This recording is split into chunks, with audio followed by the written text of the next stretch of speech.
కాంగ్రెస్ ప్రభుత్వం వచ్చాక తెలంగాణ రైతులు కరువు కాటకాలతో అల్లాడుతున్నారని విమర్శించారు మాజీ మంత్రి మల్లారెడ్డి. మేడ్చల్ జిల్లా షామీర్పేట మండల కేంద్రంలోని బస్టాండ్ దగ్గర నిరసన కార్యక్రమం చేపట్టారు. బీఆర్ఎస్ ప్రభుత్వంలో 46,000 చెరువులు సస్యశ్యామలంగా ఉండేవని తెలిపారు. కాంగ్రెస్ ప్రభుత్వం ఏర్పడిన తర్వాత సరైన విద్యుత్తు, సాగునీరు లేక పంటలు ఎండిపోయి రైతులు ఆందోళన చెందుతున్నారన్నారు.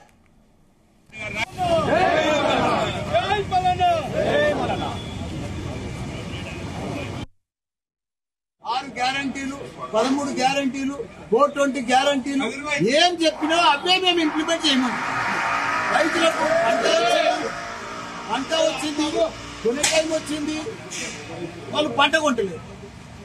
ఎక్కడ కూడా అకాల వర్షాలు వచ్చి రైతులంతా నష్టపోతున్నారు. ఓలేడు రైతులంతా కూడా రోడ్ల మీదనే ఒడ్లు ఉంటున్నాయి, ఒడ్లు కొట్టలేరు.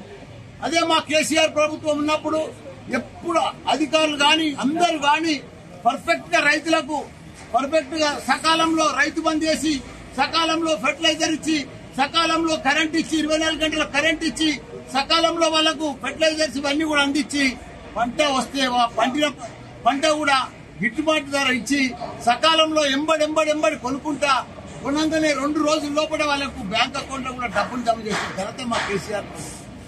ఇప్పుడు అసలు కొనే దిక్కే లేదు, రైతులను పట్టించుకునే నాదులే లేరు. 6 గ్యారంటీలు అన్నారు, రైతులకు అన్ని అన్నారు. 15,000 రైతు భరోసా ఇస్తామన్నారు.